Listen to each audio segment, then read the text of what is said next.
Bapak Ibu jemaat yang terkasih di dalam Tuhan Yesus Kristus. Selamat pagi, salam. Semoga kita di dalam keadaan sehat, damai dan sejahtera. Saat teduh pagi hari ini akan kita mulai. Terlebih dahulu mari kita bersama-sama berdoa. Tuhan Allah Bapa kami yang di surga, terima kasih kami ucapkan atas berkat-berkat yang Tuhan berikan kepada kami. Di pagi hari ini kami bersama-sama ingin merenungkan firman Tuhan.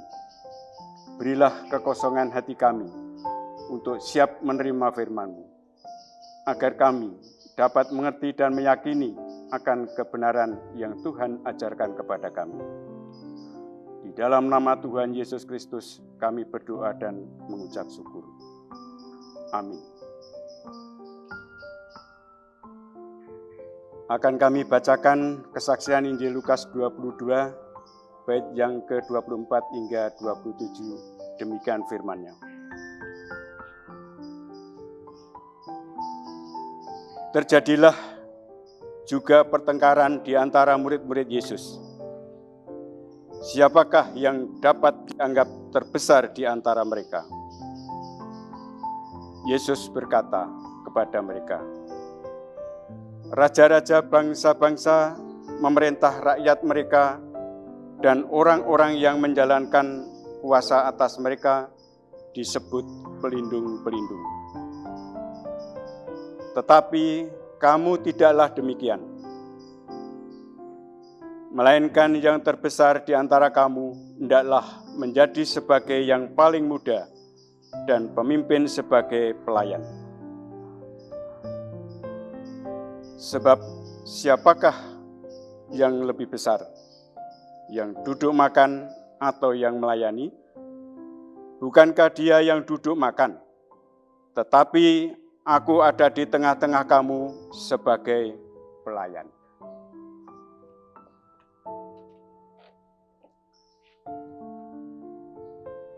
Bapak Ibu jemaat yang dikasihi Tuhan, renungan kali ini akan kami beri tema melayani bukan dilayani.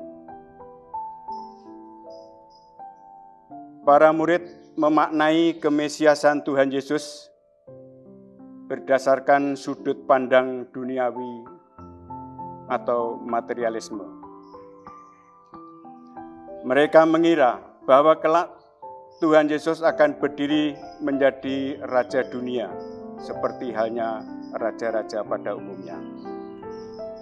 Oleh karena itu, tidak heran apabila berebut yang paling depan dan yang paling unggul di antara mereka. Karena mereka mempunyai keyakinan bahwa besok tatkala Tuhan Yesus menjadi Raja, Ia yang dipilih atau diikutsertakan duduk di dalam pemerintahannya.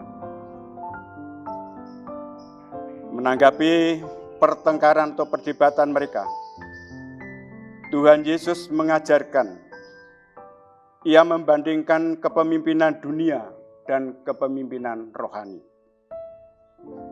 Pemimpin dunia mengandalkan kuasa yang ada padanya, cenderung bertindak diktator atau semena-mena. Sedangkan pemimpin rohani, Tuhan Yesus katakan, tidak boleh mengeksploitasi kedudukan. Pemimpin menjalankan tugasnya bukan sebagai orang yang harus dilayani, melainkan sebagai orang yang melayani. Kepada para murid, Tuhan Yesus katakan, bahwa kepemimpinan bukanlah kesempatan untuk menerima hak istimewa, tetapi kepemimpinan adalah sebuah tanggung jawab pelayanan yang harus dilakukan dengan penuh kerendahan hati di hadapan Allah. Tuhan Yesus sendiri telah memberi teladan di dalam hidupnya. Ia ada di tengah-tengah mereka sebagai pelayan. Dan sampai ia menyerahkan hidupnya untuk melayani kebutuhan yang hakiki, yaitu keselamatan atau hidup yang kekal. Lewat perkataan itu, Tuhan Yesus seolah-olah ingin mengatakan bahwa kebesaran seseorang bukan dilihat dari kedudukannya atau kuasanya, tetapi dilihat dari sikap hidup dan pelayanannya kepada orang lain. Kini pun pertengkaran untuk menjadi yang terbesar masih sering terjadi. Di dalam berebut kedudukan dan jabatan menjadi persoalan banyak orang. Bapak Ibu jemaat yang dikasihi Tuhan, ketidakmengertian terhadap prinsip pelayanan Tuhan bisa terjadi karena motif yang salah di dalam mengikut Dia. Salib Kristus bukan sumber keselamatan kita, tetapi pola hidup dan prinsip pelayanan yang membuat merendahkan diri dan menyangkal diri. Seperti Tuhan Yesus yang datang untuk melayani dan bukan dilayani.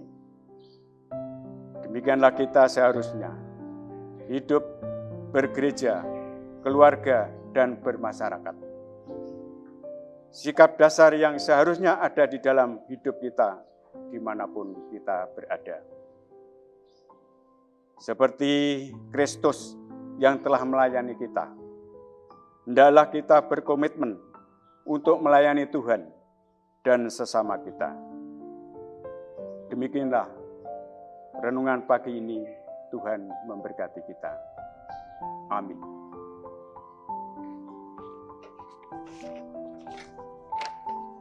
Mari kita berdoa. Tuhan Allah Bapa kami yang di surga, terima kasih Tuhan, kami telah menerima firman-Mu yang Tuhan ajarkan kepada kami. Berilah kami kecerdasan untuk mengikuti arah pengajaran-Mu.